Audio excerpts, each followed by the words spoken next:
रेवाड़ी की रैली यादगार रैली है 2013 की। प्रधानमंत्री पद के दावेदार का उद्घोष हुआ था सेना के साथ ही, और तब मौजूदा प्रधानमंत्री नरेंद्र मोदी किस तरह से चीन और पाकिस्तान को लेकर बोल रहे थे, सरकार को घेर रहे थे, आप याद कर सकते हैं।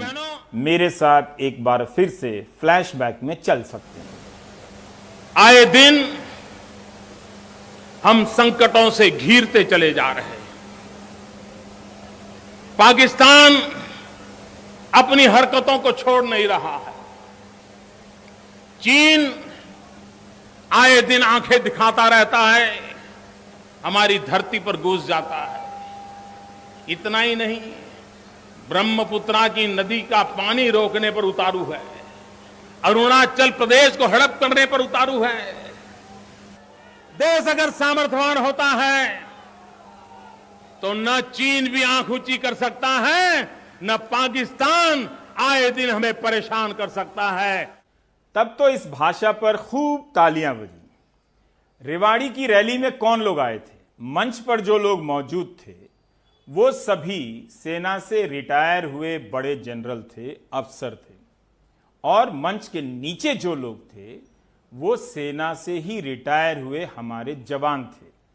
तो पूर्व सैनिकों की मौजूदगी में चीन और पाकिस्तान को लेकर सरकार को घेरना, रणनीति के सवालों को लेकर सरकार को घेरना, और यह भी बताना कि सेना में अधिकारियों के कितने पद खाली हैं, रैली में इसे किसी ने इस तरह से नहीं पेश किया कि ये राष्ट्रीय सुरक्षा से समझौता है।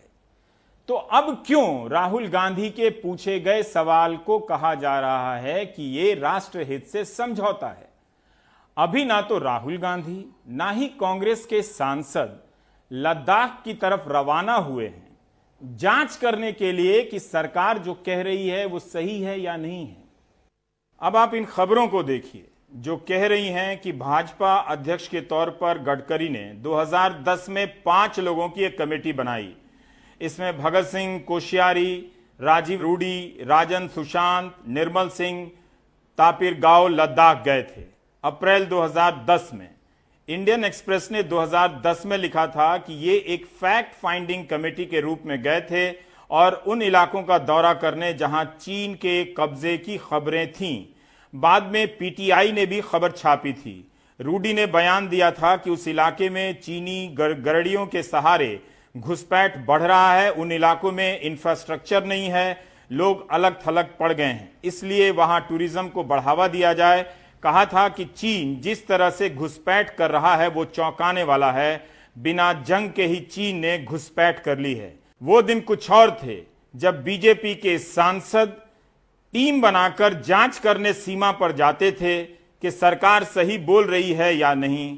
अब दिन कुछ और है जब विपक्ष सवाल करता है तो बीजेपी के नेताओं को लगता है कि देश की सुरक्षा खतरे में पड़ रही है। पुलवामा के वक्त विपक्ष और राहुल गांधी ने सवाल किया तो कहा गया कि पाकिस्तान की मदद कर रहे हैं। पाकिस्तान में हुए ट्वीट या उनके बयानों के जिक्र को प्रमाण के रूप में भारत में पेश किया गया, न्यूज चैनलों में दिखाया गया। लेकिन अब क्या आप वही बात कह सकते हैं जब चीन में प्रधानमंत्री मोदी के बयान को चीनी भाषा में अनुवाद कर घुमाया जा रहा है, चीन अपने पक्ष में इस्तेमाल कर रहा है या पेश कर रहा है? क्या प्रधानमंत्री अपने देश की जनता से बात करना छोड़ दें कि चीन उनके बयानों को, उनके सवालों को इस्तेमाल करेगा? लेकिन अब जब प्रधानमंत्री पर ही यह आरोप लग रहे हैं तब कोई दूसरी भाषा नजर नहीं आ रही है। मामूली सा तर्क काम नहीं आ रहा है कि चीन और पाकिस्तान अपने हिसाब से करेंगे ही, हम तो सवाल करेंगे, हम तो जवाब देंगे, ये हम नहीं छोड़ सकते।